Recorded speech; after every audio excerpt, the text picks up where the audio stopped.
Des bizarreries au niveau des sensibilités, notamment des brûlures, et j'ai fait plein d'IRM et tout va bien. On peut même faire le trajet du nerf avec l'électromyogramme, tout va bien. Et pourtant, j'ai quand même ces paresthésies un peu bizarres et ces douleurs parfois horribles. Et bien, qu'est-ce que c'est? C'est un grand classique, c'est une compression de nerf sur son trajet. Et on peut pas, il n'y a aucun examen qui permet de le diagnostiquer. Donc en fait, pour le diagnostiquer, ça va être simplement le fait de trouver certains endroits. Je le mets ici sur le visage parce que j'ai qu'une main libre. Tu as certains endroits où tu as des nerfs qui passent et si tu appuies dessus, en fait, tu vas augmenter tes bizarreries, tes douleurs et tu sais donc c'est cet endroit-là. Mais si tu fais un IRM, tu verras rien, tout est normal parce que c'est pas une blessure inflammatoire. Le corps voit les examens voient ce qui est inflammatoire.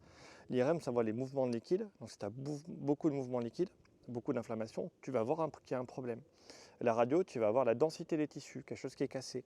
L'échographie, tu vas voir les connexions d'inflammation, là où il y a vraiment beaucoup d'inflammation. Tu vas voir qu'il y en a trop et ça va changer la couleur des tissus.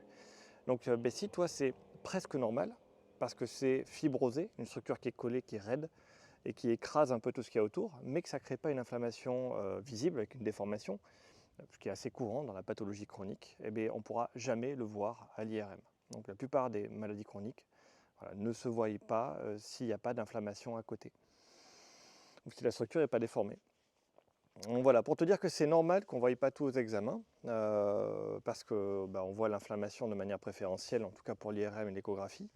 Je reparlerai avec plus de détails si vous voulez savoir comment fonctionnent les examens, mais dis-toi que là, c'est des tests de compression sur le trajet du nerf qui permettra de signer, de montrer par l'augmentation des symptômes, l'endroit où tu as un problème.